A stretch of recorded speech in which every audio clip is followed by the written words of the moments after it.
Welcome back. Nearly 40% of Australian marriages now end in divorce. Then comes the often costly business of deciding who gets what. Well, now, couples who want to separate are being offered an alternative to lawyers, a computer program that divides their assets based on the contribution each partner has made to the marriage. More from Mark O'Brien. I didn't think the split would be that large. What the program is saying is that while that's true, but Perry worked around the house. They're talking about the effort that both of us put into the marriage. And while you were out there working, I was here looking after the girls. This couple, Brendan and Perry, have just found out who gets what if it all comes crashing down and they divorce. And who says? Not a judge or a court case, but this, a computer. And how long have you been married? 7 years. A bit over 7 years now. Isn't it? 7 years. 7 years. Yeah, more than that. It's called Split Up, the program which could change the way thousands of couples count their costs on the road to divorce. John Zeleznikow from Melbourne's La Trobe University came up with the idea after his divorce. First of all, what we have done is we've spoken to expert lawyers about what are the criteria for the distribution of property. Having decided that, we have gone and taken 400 cases from the family court and coded them into the system. In fact, the system is already making an international splash. John's program is only a prototype, but a London newspaper has had enough faith to call him to crunch the numbers for a couple who have had more than their share of problems. It is announced from Buckingham Palace that, with regret, the Prince and Princess of Wales have decided to separate. She was certainly categorised as a working woman because even though she was not paid, as most women in society who have outside jobs, even though she wasn't paid, she had very much 100% job. As well as that, she has responsibility for her children. So feed in the various royal trappings, properties, cars, school fees and personal jewellery.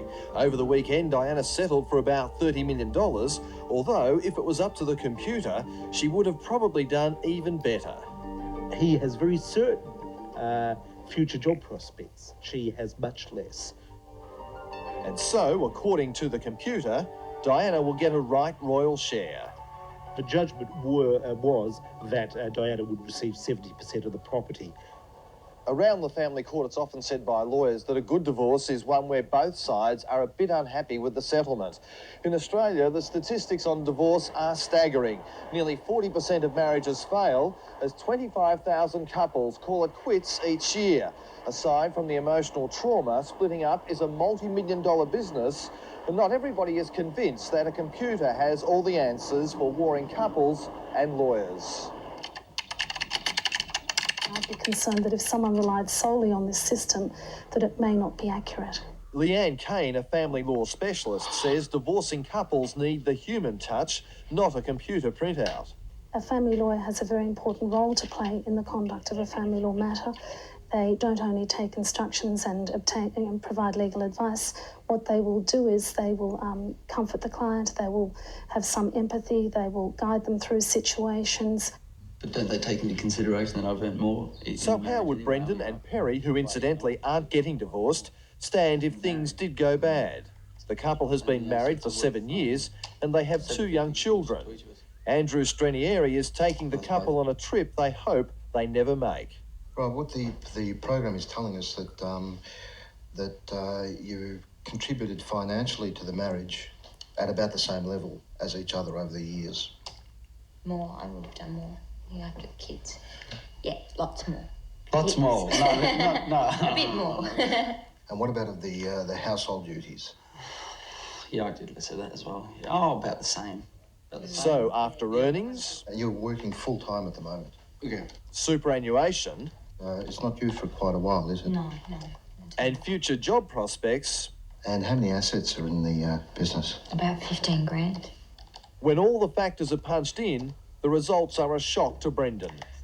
What the program is telling us that you, Brendan, will get about 35% of the assets, and you, Perry, will get about 65% of the assets. Now that's mainly because you have the children. Yeah, well, that's fair. It is like I would lose the vast majority. It would be like I'd lose the house. I mean, I'd keep the car in the back shed, but I'd lose the house. 35%. That's, I mean, you know, you're really obliged. You're really obliged, yeah. One way to stop litigation is to be reasonably confident about the outcome beforehand. This system will offer good advice as to what is likely to happen if you litigate it.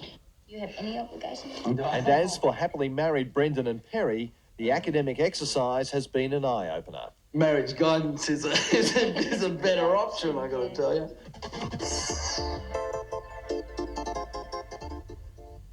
Bit of worry, Mark O'Brien reporting there. We'll come back with more and something different in a moment.